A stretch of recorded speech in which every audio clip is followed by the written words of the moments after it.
Ukuba uyile ecaweni lecawa siyenzele wena, ukuba khange uye ecaweni uyena muntu ebesiyenzele yena lecawa. Ukuba ke bomameli lomzalwane eRadweni lecawa siyenzele wena. Icawa yabantu abangacawiyo iyaqala ke ngoku. Icawa yabantu abangacawiyo iyaqala namhlanje. Nase-ofisini yakho uThixo ukhona. Ukhona nasendlini yakho, ukhona nasemotweni yakho, ukhona nasegadini. Ukhona nakule ndawo uthi wena indawo engafanelekanga ababantu balala kopipe. Ukhona kula pipe uThixo. Mkhonze ngoba le icawa yabantu abangacawiyo. Icawa yabantu abangacawiyo iyaqala namhlanje. Mkhonze ngoba le icawa yabantu abangacawiyo. Masithabathe ithuba ke bazalwane siyibulise kumuntu wonke osibukeleyo kwiindawo zonke enisibukeleni kuzo. Sibulise kumuntu wonke osimameleyo kwiindawo zonke enisimameleni kuzo. Siyalamkela kwesi sanamhlanje isiqendu secawa yabantu abangacawiyo. Igama lam ke ndimsihle Bonani. Andiyambi ndedwa, ndihamba nalo mzalwane waseRadweni. Ndithathe ithuba ke ndibulise kuye wonke umuntu osimameleyo ngale njikalanga yanamhlanje ngelihle lomvukelo wethu uKristu. Ndicela nje umhlambi ukubulisa nje Uyabulisa eRadweni. Ngibulise ke amakholwa ase-Central Cape. Ndithi bana noko besinenkomfa enhle phayana. Ndibulise ke nabasasazi bakulaa ndawo besikuyo. Sithi siyabulisa basasazi. Babize bawo basasazi. Babize bawo basasazi. Kuba ngandeni. Ndibulise umama. Babize bawo. Umama uKhwatsha. Umama uKhwatsha ke wayekhe ngokuya ke sasafunda bawo bane program abanayo ne-archive ntona neXolani ezwelitsha apho khona babemane besithandazela ke nawe ndamgqibela ngaloo nyaka umbona ngeliso lenyama ndaphinda ke ndawombona ke eBhayi bawo. Sibulise ke nabo tata uLeka Gaji. Noko besinemini emnandi ke phayana bawo kakhulu. Saphuma ke singama-celebrate bawo. Bawo imandate bawo. Bawo wawuke wayeRadweni? Bawo imandate. Ndandile bawo kutata uGenge. Hayi sikabani. Andile bawo kutata uGenge. Ndiyakushaya 2-1. Andile bawo kutata uGenge. Kodwa bawo imandate bawo. Xa sikuthumile uhambe eRadweni. Mandate bavile bawo nje ba ikhona icawa yabantu abangacawi. Awukwazi ke ukuyitsho emoyeni because nabo banazo imigomo abahamba ngayo. Kodwa ke icawa yabantu abangacawiyo bayayazi bona. Ake bawo kubalekile bawo into yokuba mandate iphume ngoba umane sithi apha xa uhamba kwindawo ohamba kuzo ezo ndawo zilungileyo nezingalunganga mayiphruthuluke bawo. Mayiphruthuluke manje. Izawuphruthuluka kule veki kwezi veki zimbini sizayo ngizobe ndingapha eGcuwa bawo. Abantu abatsha phayana banentoni andikwazi ukukhumsha ke mna bane communication i-convocation abanayo ke ngala xesha lethu ke sasakhula bakuthiwa ngu-national conference. Qha ke amathuba afika atshintshe yonke into convocation atshintshe namagama anga i-convocation ke bawo. Okay bawo. Ake bawo masivule inkonzo yethu namhlanje ngomthandazo. Mandithandaze ke bawo. Thandaza bawo. Yise wenkosi yethu nguYesu Kristu. Thixo wethu othandekayo. Thixo onamandla amakhulu. Siyabulela ke Thixo wethu olungileyo ukuthandwa nokulondolozwa nguwe. Siyabulela Thixo wethu olungileyo ukugcinwa. Thixo wethu olungileyo phakathi Thixo namandla amakhulu kwephiko lakho. Thixo wethu othandekayo. Sibulela Thixo wethu olungileyo ukuba nomzali ofana nawe. Thixo onamandla amakhulu ongasincamiyo. Thixo wethu olungileyo nangona Thixo wethu othandekayo sisenza Thixo wethu onamandla amakhulu ukukwenza kwethu nendlela Thixo wethu olungileyo esenza ngayo eyenza Thixo wethu onamandla amakhulu ngamanye amathuba Thixo wethu olungileyo ingangakusithelisa ubuso bakho kodwa ubuzali bona Thixo wethu olungileyo busijonge Thixo wethu onamandla amakhulu nalapho Thixo wethu olungileyo kungajongeki khona. Siyabulela ke Thixo wethu olungileyo ngokungasincami kwakho. Siyabulela Thixo wethu olungileyo, Thixo othandekayo ngokuthi Thixo wethu olungileyo ungasilahleli ngaphandle. Thixo wethu uthandekayo, nangona Thixo wethu olungileyo sisenza, Thixo wethu olungileyo sithetha ukukuzithandela, Thixo wethu othandekayo, kodwa Thixo wethu olungileyo inceba yakho, inceba yobuzali bakho Thixo wethu olungileyo igqithe ngapha Thixo wethu olungileyo kokwenza kwethu ukuzithandela. Siyathandaza ke Thixo wethu olungileyo, uNkulunkulu wethu onamandla amakhulu, sicela Thixo wethu olungileyo lenkonzo Thixo wethu olungileyo uyibekele bucala Thixo wethu othandekayo. Sicela Thixo wethu olungileyo xa usikelela Thixo wethu othandekayo, usikelela Thixo wethu olungileyo lenkonzo Thixo wethu othandekayo, uNkulunkulu wethu onamandla amakhulu, usikelele Thixo wethu olungileyo nabantu Thixo wethu olungileyo abazothi bayibukele Thixo wethu onamandla amakhulu, Thixo wethu ozizinto zonke, usikelele Thixo wethu othandekayo, uNkulunkulu wethu onamandla amakhulu, nalo Thixo wethu othandekayo uzawuthi agqithise umyalezo Thixo wethu onamandla amakhulu esithi Thixo wethu othandekayo uzubukele, uNkulunkulu wethu onamandla amakhulu. Siyathandaza ke Thixo wethu othandekayo, uNkulunkulu wethu onamandla amakhulu, Thixo wethu olungileyo, xana Thixo wethu olungileyo bemamele Thixo wethu olungileyo uzuphilise Thixo wethu olungileyo emizimbeni yabo Thixo wethu othandekayo, uphilise Thixo wethu olungileyo engqondweni Thixo wethu olungileyo, Thixo onamandla amakhulu, ngoba Thixo wethu olungileyo, Thixo wethu onamandla wonke, Thixo wethu othandekayo, silwa Thixo wethu olungileyo nemimoya Thixo wethu othandekayo, Thixo onamandla amakhulu, Thixo onamandla amakhulu, xa ifikile ezingqondweni zethu, xa ithi ifikile Thixo wethu ezinhliziyweni zethu Thixo wethu onamandla amakhulu, ibonakale Thixo wethu olungileyo ibulala umuntu Thixo wethu olungileyo wangaphandle Thixo wethu othandekayo. Siyathandaza ke Thixo wethu olungileyo, uNkulunkulu wethu onamandla amakhulu, nanku ke Thixo wethu olungileyo umkhonzi wakho Thixo wethu olungileyo, Thixo onamandla amakhulu ezawutyhila ilizwi lakho, msikelele ke Thixo wethu olungileyo, umthamsanqelise Thixo wethu olungileyo, umbekele ke naye bucala Thixo wethu olungileyo, Thixo wethu onamandla amakhulu, ethi zonke izinto azazithetha Thixo zibe zisikelelwe nguwe. Siyathandaza ke Thixo, sikunika udumo, sikunika imbeko ngoKristu Inkosi yethu, amen. Amen. Baba wethu osezulwini, mandiphathe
Bawo ke masibulele ngokuba usivulele lenkonzo yethu yanamhlanje. Bazalwane siyanamkela kwakhona kwicawa yabantu abangacawiyo kwesi siqendu sanamhlanje bawo sikusiqendu samashumi amabini bawo kusizini 4 sikusiqendu samashumi amabini siku-20 bawo lonto ke i-milestone yabona ke bawo kubalekile into yokuba i-milestones zethu simane sizibona ukwenzele bawo xa sifika kwi-milestone ezinkulu bawo singacingi into yokuba sivele saqala safika kuzo simane sizijonga zonke njengoba simane sithi inqombi ukubona abantu sibabona bonke bawo abantu abanye besubscribe nangona amagama abo singababoni sibone sibone into yokuba yabona ngoku kusubscribe inani elinga kodwa ke bawo kukho umuntu ophinde wayibuyisa umnikelo wakhe warhoxa bawo wakale warhoxa ndithetha le nto ke bawo uzamkuthi kuwo wonke umuntu ongekanikeli bazalwane nalo mntu ebenikele ugqiba akanikela siyawucela umnikelo wethu back siyawucela umnikelo mhlawumbi ke wenze impazamo umnikelo wethu ke kukuba uba umcofanga usubscribe jonga ngoku siyacela into yokuba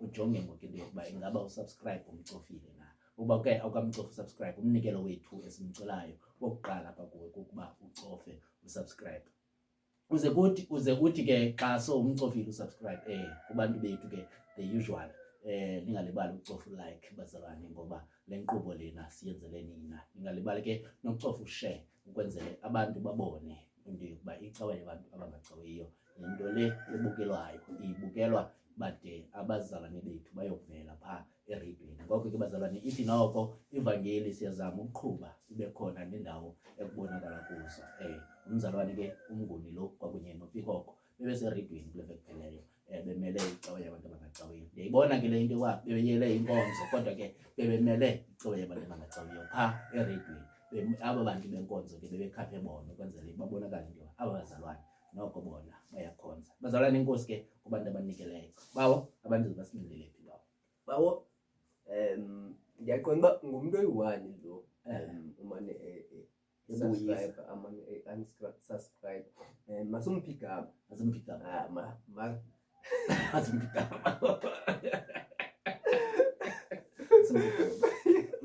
uthini usikele mkanetha masumphigama Mbona lo bhuti asimphigama igama lalo muntu ke ngusihle buyisa siyacela ubuyise usubscribe uyeke le nto yenzayo manje utheni ulisela wamane unikele kwiveki ezayo phinde uzoyithatha xa ungenamali sicela ke abantu basilinde ke kule ncwadi kamvangeli uMatewu isahluko sesiyaseshumi ivesi leya yesithandathu Matewu chapter 10 verse 6 ke emveni ke wale ingoma bawo phambi ko sithi emveni kwale ngoma bawo namhlanje strictly ingoma zebandla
ndiye kaya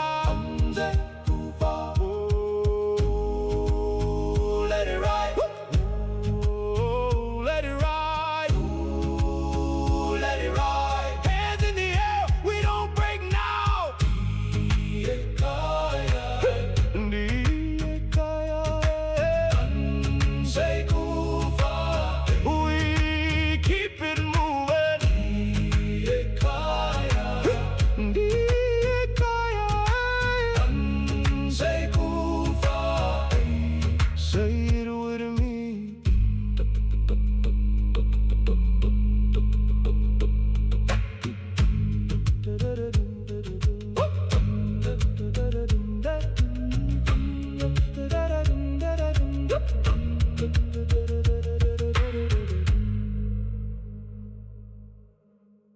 Masifumane ke ilizwi lethu lanamhlanje libhaliwe kwincwadi kaMateyu ngesahluko seshumi ngevesi yesithandathu phansi kwesihloko esithi abafundi abaleshumi elinamabini nokuthunywa kwabo. Mateyu chapter 10 verse 6. Abafundi abaleshumi elinamabini nokuthunywa kwabo. Sawuqala ke phabawo ku verse 5. Ufundeka ngolu hlobo. Abo bashumi linababini wabathuma uYesu ebayalile wathi, "Zeningasingi endleleni yenhlanga, ningangeni nasemzini wamaSamariya. Yiyani ke kanye kwezimvu ezilahlekileyo zendlu kaSirayeli. Ekuhambeni kwenu vakalisani nisithi, ubukumkani bamazulu busondele." Eli lilizwi lenkosi. Inkosi mayisikelele ukufunda kwelizwi layo ngoYesu Kristu ngoku naphakade. Amen. Amen.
Nkosi ndithembe wena mandingaze ndidaniswe.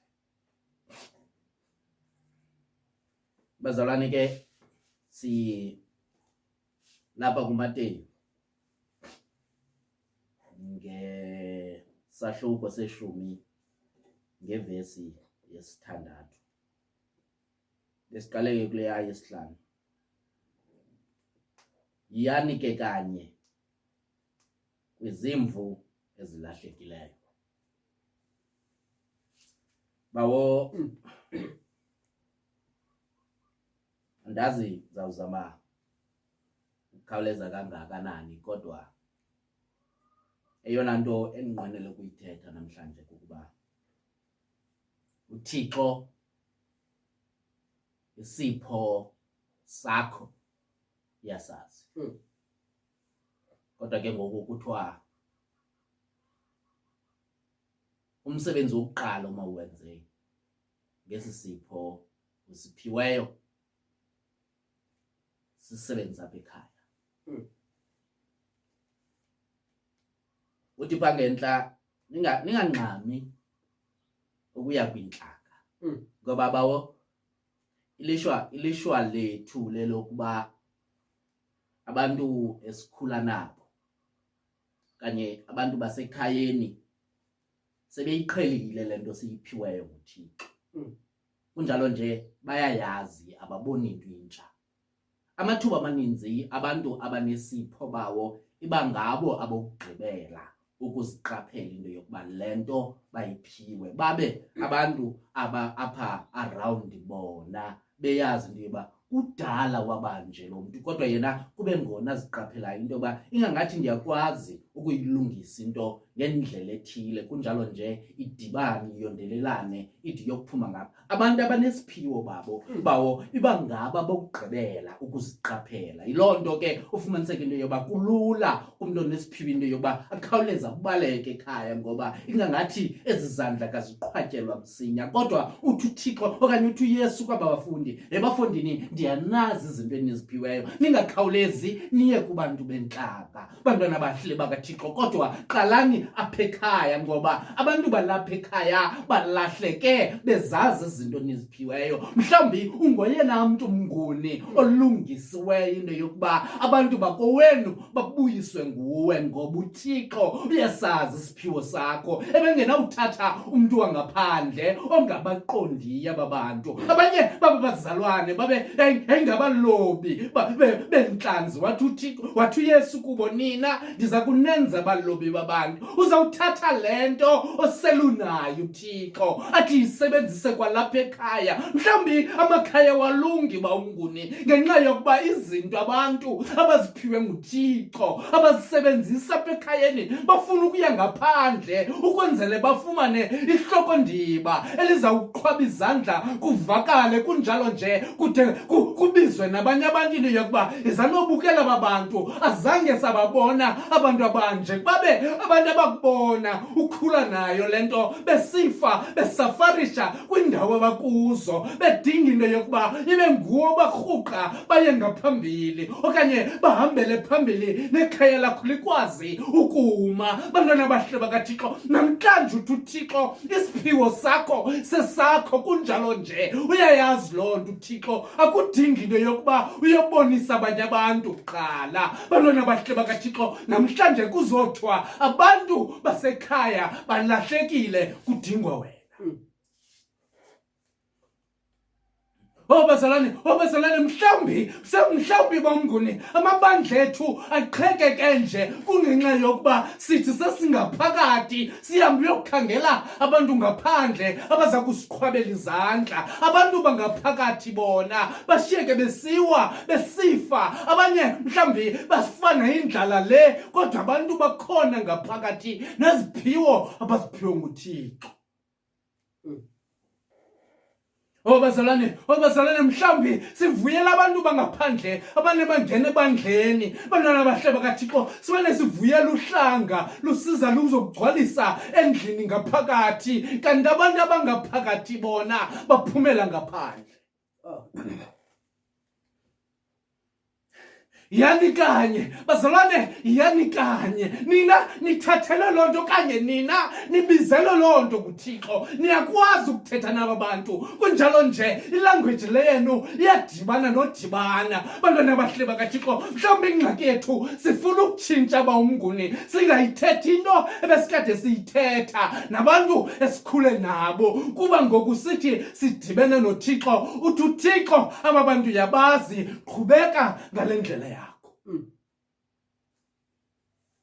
Apha kweliqela likaThixo, apha kweliqela uThixo alidibanisileyo akadibanisanga abantu abafanayo bamnguni. Abanye banezikile ezehlukileyo kwabanye, kunjalo nje uThixo uthi sebenzisani ezinto zenu ukwenzele niyokukhangela izimvu ezilahlekileyo.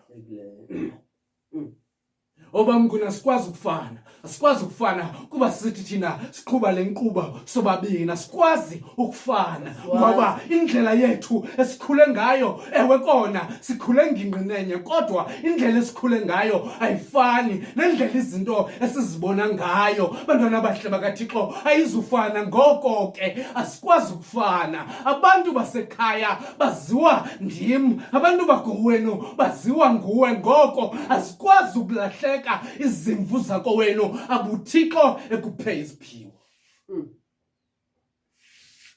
Bazalwane namhlanje ngeba ndizokungqina into yokuba uThixo isiphiwo sakho ukuphile sona, kodwa sebenzisa isiphiwo sakho kuqala ukuvusa abantu ekhaya.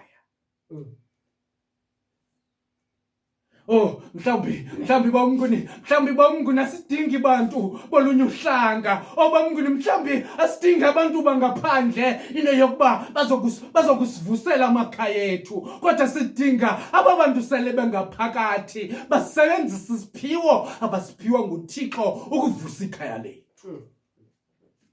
Mhlawumbi bamnguni kwayisizwe esisethu sisifa nje kungenxa yabantu besizwe sethu bafuna ukuphumela baye ezinhlangeni ukwenzele bazibonakalise into yokuba bona baphiwe babe beshiya isizwe sethu sisifa bengasenzeli into. Kunceda ntoni into yokuba uthi wawuya kwenye ilali bamnguni waziwe kakhulu, kodwa ngaphakathi elalini wena awubazi abantu balapha ngaphakathi. Kunjalo nje abantu ohlala nabo uyabanyevulela kuba wena uqhele ukunika ikofu eshushu xa uphumele ngaphandle.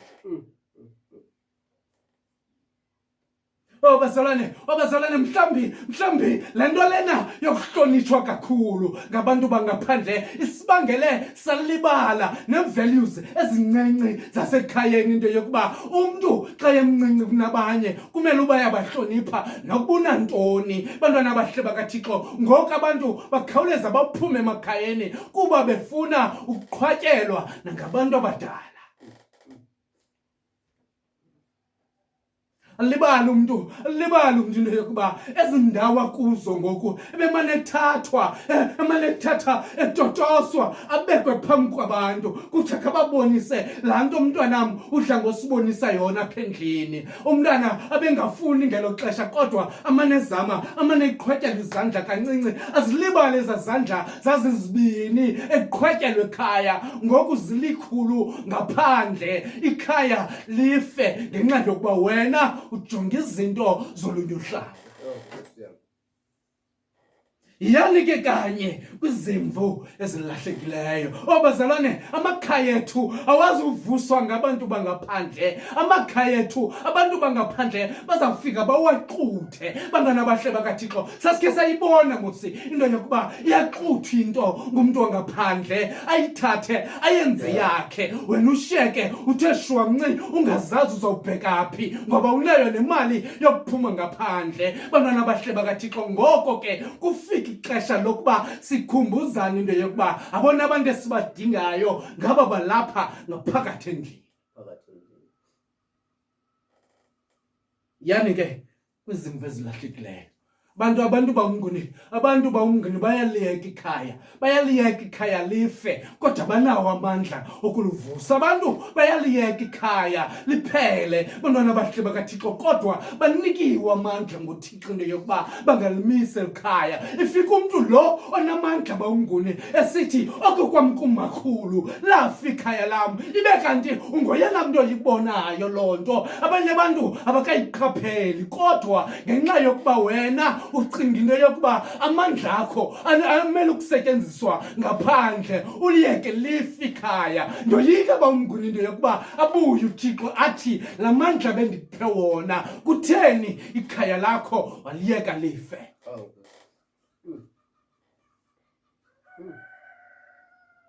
Namhlanje bazalwane, uThixo uzovuma into yokuba amandla wona sinawo kodwa ingangathi amandla bawumnguni siwasebenzisa ekucaleni elirongo. Amandla wona kunjalo nje nesiphiwo siziphiwa nguThixo. uThixo akazange ukuthi nina akho nto ninayo. uThixo uthi ndinibonile kunjalo nje ndaniqokelela ndanimisa kule ndawo endinimise kuyo ukwenzele amakhaya enu angafi nibe nina nikhona.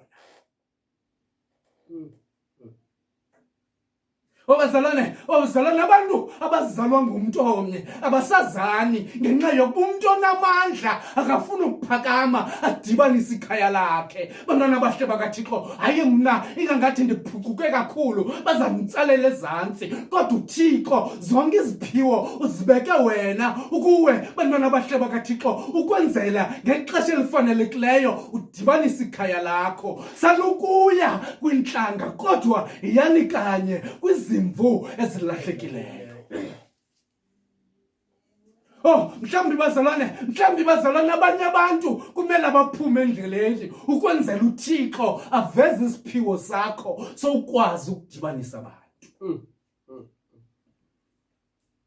Ingangathi kumba umnguni, ingangathi kulilize ukuba nento yonke kanti awukwazi ukudibanisa abantu. Ingathi kulilize ukuba nento yonke kanti xa abantu bezinhlaba zahlukane wena nawe uzawuncedisa apha ekuqhekezeni abantu kodwa uThixo abephile. Kunjalo nje abuThixo ekusikelela. Abanye abantu bamnguni yabasikelela uThixo noba ubasikelele ngemali okanye ubasikelele ngokwazi ukuthetha nabantu kodwa abanye abantu uThixo uyabasikelela kodwa abantu bavumela into yokuba babhatalwe ngapha ngaphandle ngoba imali yangaphandle iyayifumisa ipokotho. Bantwana bahle bakaThixo, abantu bavumela into yokuba bafumane ubuncwane bangaphandle. Kuzawufika ixesha bawumnguni apho kuthathwa khona umhlala phansi. Bantwana bahle bakaThixo, kuzawufika ixesha apho udinwa khona. Ingangathi bazalwane ngokubona kwam ngase xa udiniwe bawumnguni ube nendawo zawukwazi ukubuyela kuyo kodwa ngexesha osikelelwe ngalo nguThixo awuzange wena udibanise ikhaya lakho ungazazi uzawubalekela phi ngoba umuntu wangaphandle uzawuhlala yazi into yokuba wena awunguye wakowabo. Namhlanje bazalwane ngebasozama ukuthi masizame ukudibanisana. Bantwana bahle bakaThixo masame uba nguwe obonayo. Mhlawumbi uthi uThixo namhlanje le nto uyibonayo inyaniso kunjalo nje nguwe nesiphiwo sokuyibona. Abanye abantu bazihambela indlela yabo kuba bengaboni kodwa uThixo uphe wena into yokuba mawuyibone into yokuba ikhona ingxaki apha ekhayeni, ikhona ingxaki apha ebandleni. Bantwana bahle bakaThixo ngoko wena mntu ubonayo uthi uThixo le nto endikunika yona inkulu. Kubalulekile into yokuba utsale izimvo ezahlukileyo. YanguThixo bazalwane ekuzameni kwenu ukwenza indibaniselwano yabantu uThixo ekuzameni kwenu ukudala uxolelaniso phakathi kwentlanga okanye kwehlukana kwabantu bekhaya. Anganisikelele uThixo anithamsanqelise nize niwenze umsebenzi anithuma wona ukuba khange niwubone izolo ngaba namhlanje niyawubona. Izimvu zilahlekile bazalwane, nina banamandla ukuzibuyisa ngoYesu Kristu ngoku nangonaphakade. Amen.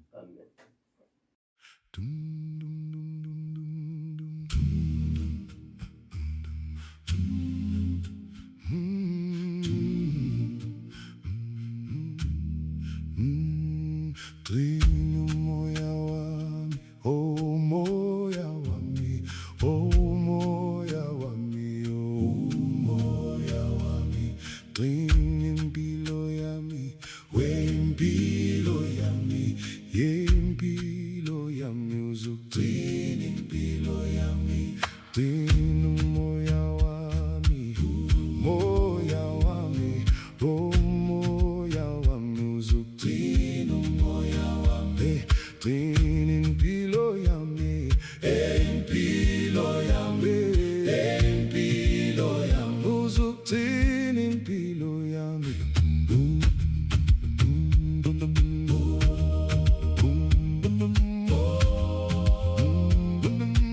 Oh Baba Somandla, uzugcina umoya wami, oh moya wami, oh moya wami. Uzugcina umoya wami, gcina impilo yami, impilo yami. Uzugcina impilo yami, uzugcina impilo yami, oh.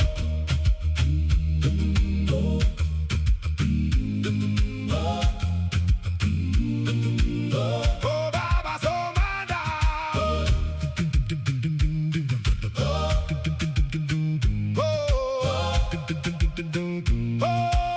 Baba Somandla, uzugcina umoya wami, oh moya wami, oh moya wami. Uzugcina umoya wami, gcina impilo yami, impilo yami. Uzugcina impilo yami, uzugcina impilo yami. Moya wami,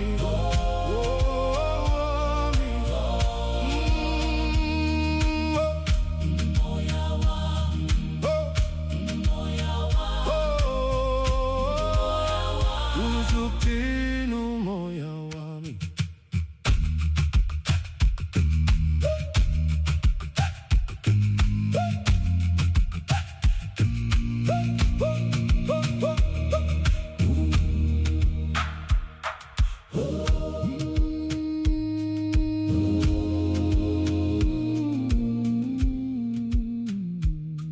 Gcina umoya wami, oh moya wami, oh moya wami. Uzugcina umoya wami, gcina impilo yami, wempilo yami, yempilo yami. Uzugcina impilo yami, gcina umoya wami, oh umoya wami, oh moya wami. Uzugcina umoya wami, gcina impilo yami, impilo yami, impilo yami. Uzugcina impilo yami, umoya wami, umoya wami, uzugcina impilo yami. Bawo, Wow. siza kuwe ke ngoku. Mandiphinde ke ndibulise kuye wonke umuntu osimameleyo nosibukele kwindawo akuzo ngelihle lomvukeli wethu uKristu. Bawo, mandijoyine mani kule ndawo ke bese kufundwe kuye. Ewe Nkosi yami. Yani ke kanye kwizimvu ezilahlekileyo zendlu kaSirayeli.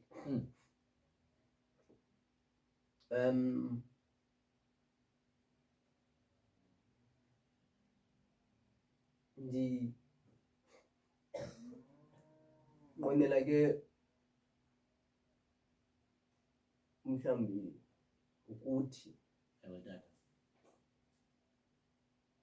xa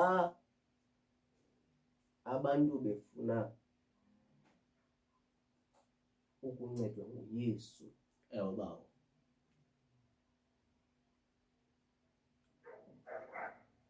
besazi isimo sabo, beyazi ukuthi nesociety lena okanye isixeko siza kubajonga njani na, ukuze bakwazi ukusondela ncakasana Ewe baba. enhliziyweni yabo ukuze bakwazi ukumcenga. Basebenzisa ke eli gama Ewe tata. likaSirayeli. Bathi xa bemcenga besithi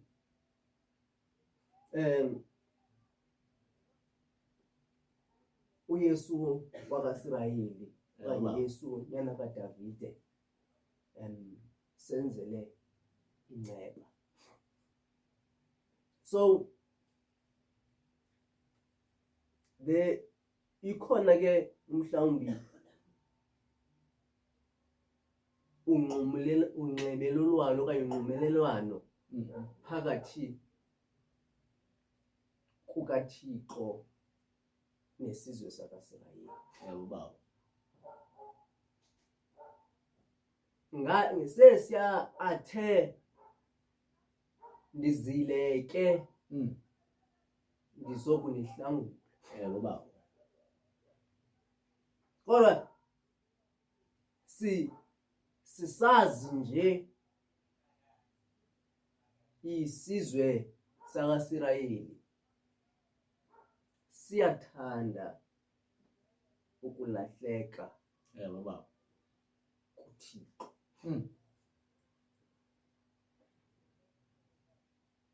Benemigudu ke ayenzayo uThixo. Ewe baba. Yilo migudu iyaqhubekeka nangoku. Iqhubekeka ngoYesu. Imigudu kaYesu ke yokuthi asindise isizwe sakaSirayeli siqala ekubizweni kwabazalwane. Ewe baba.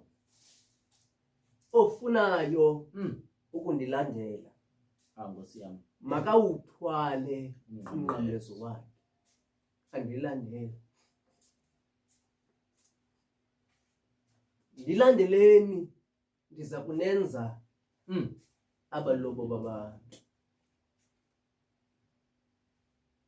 Ngoku emveni ba ebaqokelele Nkosi yami. oAndrea aba oYohane noFilip oThomas Ewe Nkosi yami. nabanye simbona ngoku egqithisela umyalezo kaThixo. Ewe baba. Ngoba ukusindisa abantu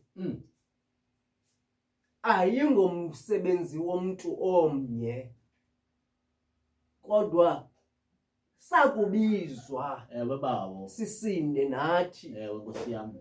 Uxanduva lethu kukuthi siphumele ngaphandle sikwazi ukuncedisa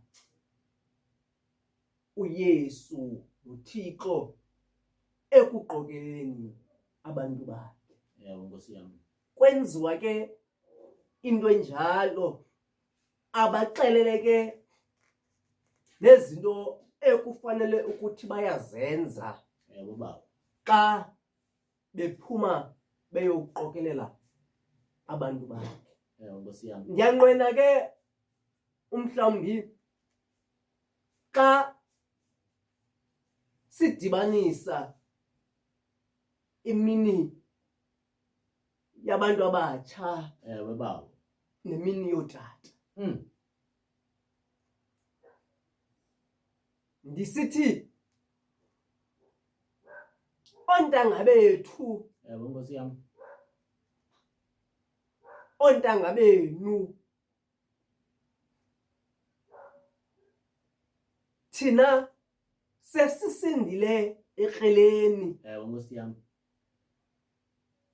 Ilanguage abaza kuyiqonda Ewe baba. nelanguage esiyiqondayo thina kufanele ukuthi sithethe ngayo. Ewe baba. Ewe siyenzelwe inceba kodwa ngoku kufanele bathotata kodata abasenengxaki Ewe Nkosi yam. bafike bathi oyena mntu onokwazi ukuthi akusombululele lengxaki ujongene nayo nguYesu yedwa Ewe baba. ebethelelwe emnqamlezweni. Oyena mntu okwaziyo ukuthetha nabantu abatsha Ewe bawo. kwilanguage abazowuthi bayincokolo okanye bayi-understande bobabini Ewe bawo. ngumntu omtsha ozokwazi ukuba abe relevant kumntu omtsha athi Ewe bana Nkosi yam.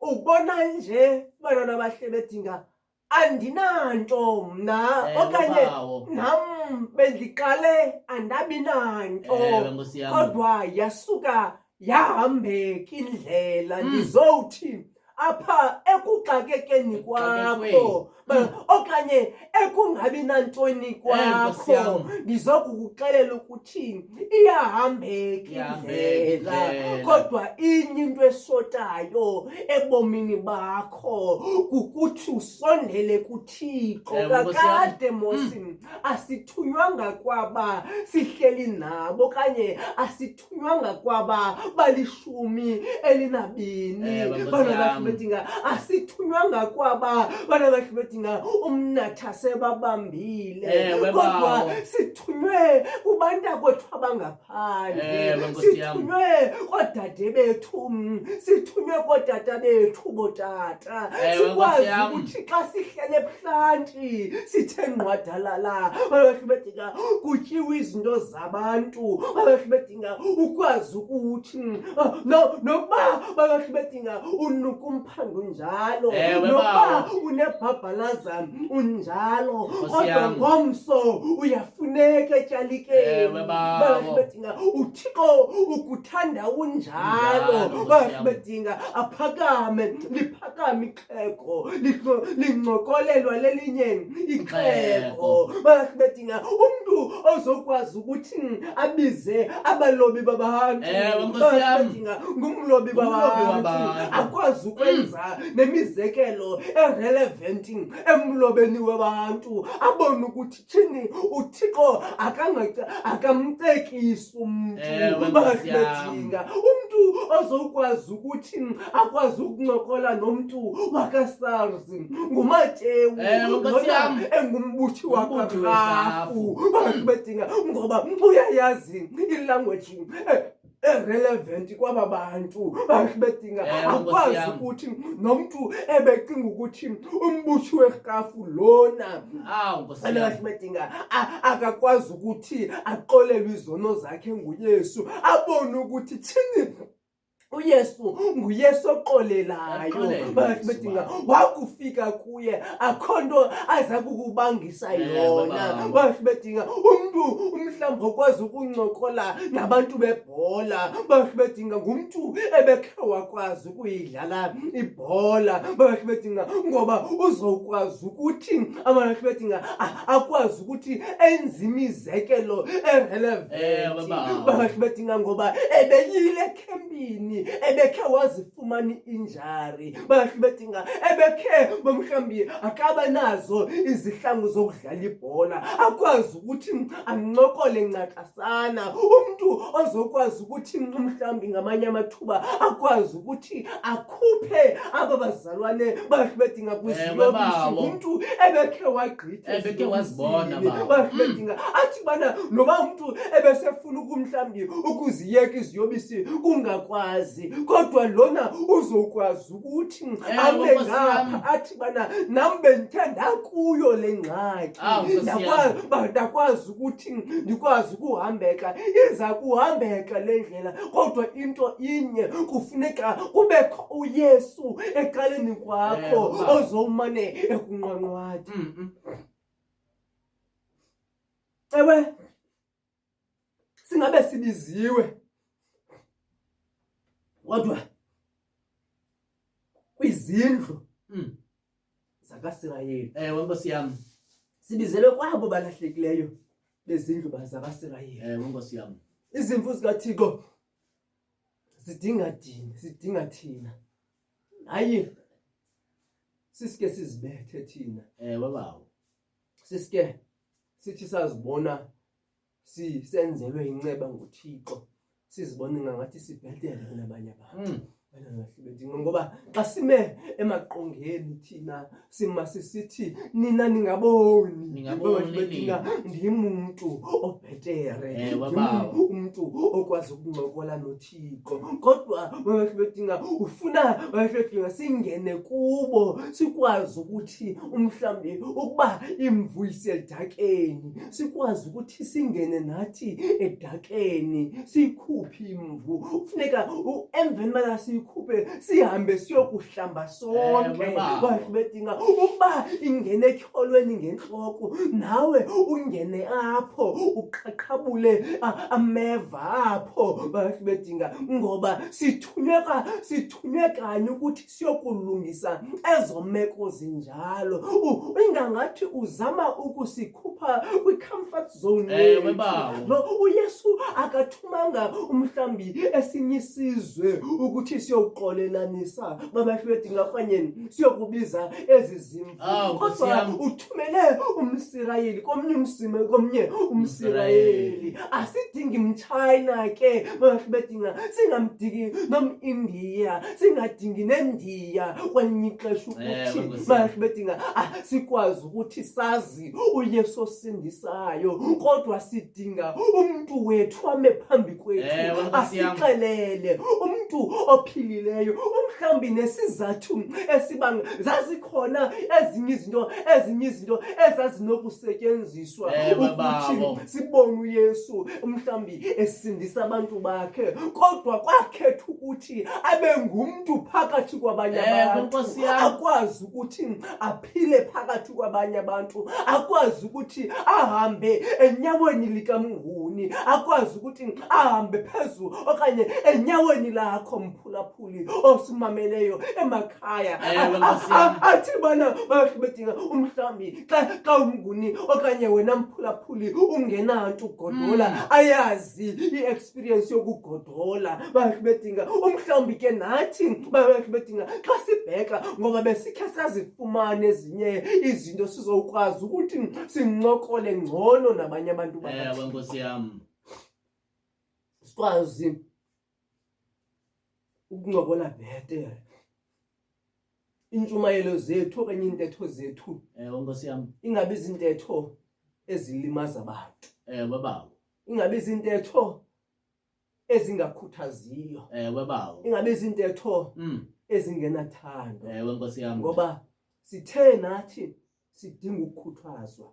Ilizwi likaThixo lasikhuthaza. Sithe sidinga ukuthandwa. Ilizwi likaThixo lasithanda nathi. Sithe singezo zinto kodwa ilizwi likaThixo lasenza izinto. Sithe singajongelwanga ntweni kodwa ilizwi likaThixo lona lasenza sajongelwa entweni, sabizwa ngamagama ahloniphiweyo, sahlonitshwa nathi ngoba kodwa ingekho kukwenza kwethu. Nathi ke incebe siyifumeneyo masihambe sibheke ngaphandle siyoyivakalisa. Asisikeleleke uThixo sisathatha inyawo lokuqala ukubheka phambili ukuthi senze okuhle phakathi kwabanye abantu ngoKristu Nkosi yethu. Amen. Amen. Kuyacaca bazalwane into yokuba sisuka ereyidweni nalomzalwane.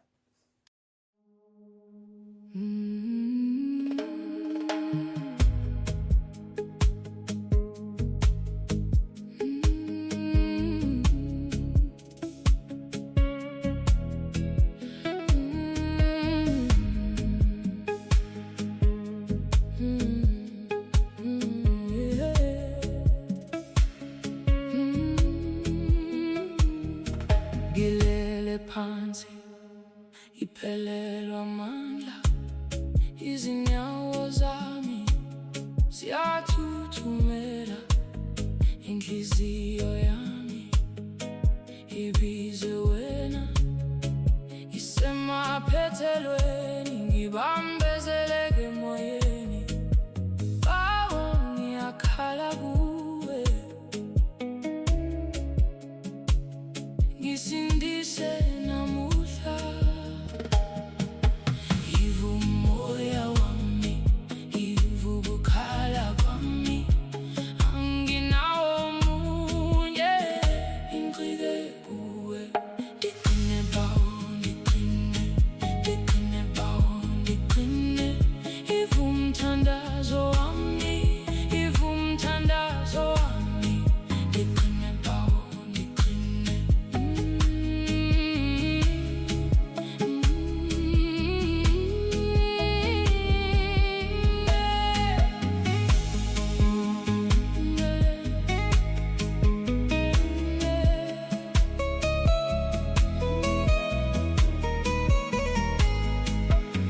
Uma ubusuku buba bukhulu, ngisabamba igama lakho.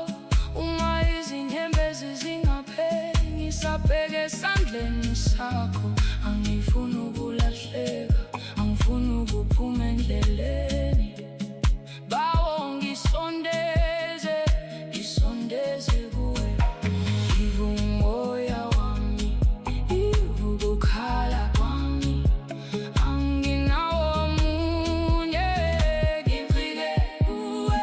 Ndiqine bawo, ndiqine bawo, ndiqine. Yivu mthandazo wami, yivu mthandazo wami, ndiqine bawo, ndiqine.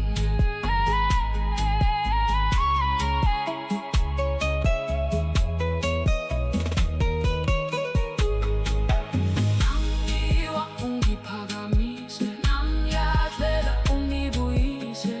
Mina ngiyabiza bawo ngiqine, mina ngiyabiza bawo ngiqine.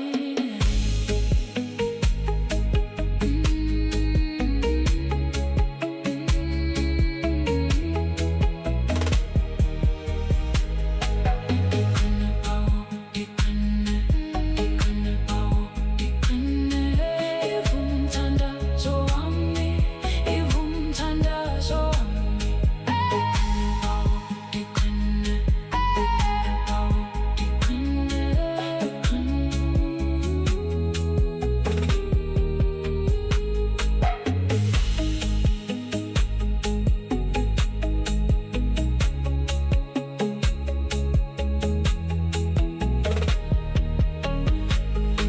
ndiqine bawo, ndiqine, ndiqine bawo.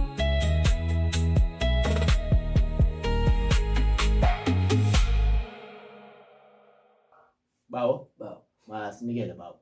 Bawo, siyacela sicela nje bazalwane ukuthi ni subscribe so that i-content le yethu izokukhula ibheke phambili. Ubana ke subscribe ungacofa ke ala qhosha lokulike, usebenze ke ne-comment section uchaze ukubana usimamele uphi namhlanje. Ungalicofa ke la qhosha le-notification bell kwenzela ukuthi likukhumbuze xa siza kungena emoyeni. Kwindawo ke esihamba kuzo singathi ke bazalwane icawa yabantu abangacawi iyafumaneka ku-YouTube. Sixhomekeke kuni ke bazalwane, ningumlomo wethu, nizindlebe zethu, niyinto yonke mani kuthi. So ke kwindawo ke enihamba kuzo bazalwane ningatsho mani ukuthi icawa yabantu abangacawiyo ibhexesho ke ngomzane wakabonani. Ngamanye amathuba ke nomane nimbhaqa ehamba nami ukubana andikho seredweni. Wetata, utenda uyahamba bawo, uyahamba bawo. Bawo, masamkele ubabayo. Fevele Nkosi yethu Yesu Kristu, uthando lukaThixo, ubudlelwane bomoya ingcwele bungahlala kuthi sonke ide kuyinkosi ngoku nangonaphakade. Amen. Amen. Amen. Amen. Amen. Amen. Amen. Amen. Amen.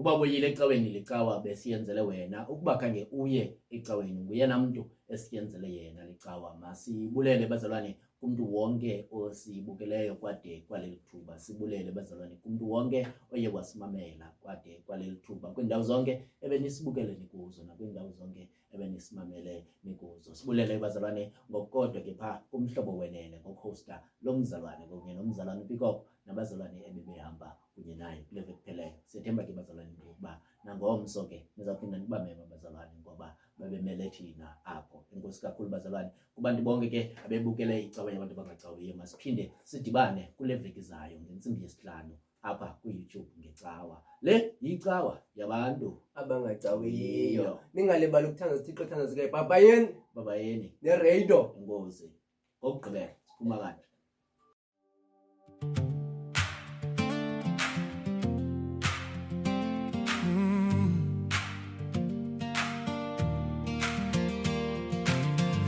Hosanna, Hosanna, Hosanna, my Hosanna. Hosanna, Hosanna, Hosanna, my Hosanna. Under worn out hands, you still pull me near. Dust on my knees, and I find you here. You know my name better than I do. Still I come back, still I run to you. When my heart is tired, you do not let go. When the road runs dry, you are still my home. I lift my face to the mercy seat, and every fear falls at your feet. Hosanna, Hosanna, Hosanna, my Hosanna. Hosanna, Hosanna,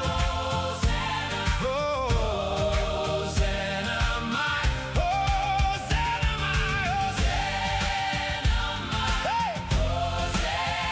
my Hosanna, my Hosanna,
Yosemite.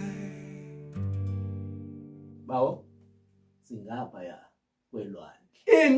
International. Icawa yabantu Aba abangacawiyo. international.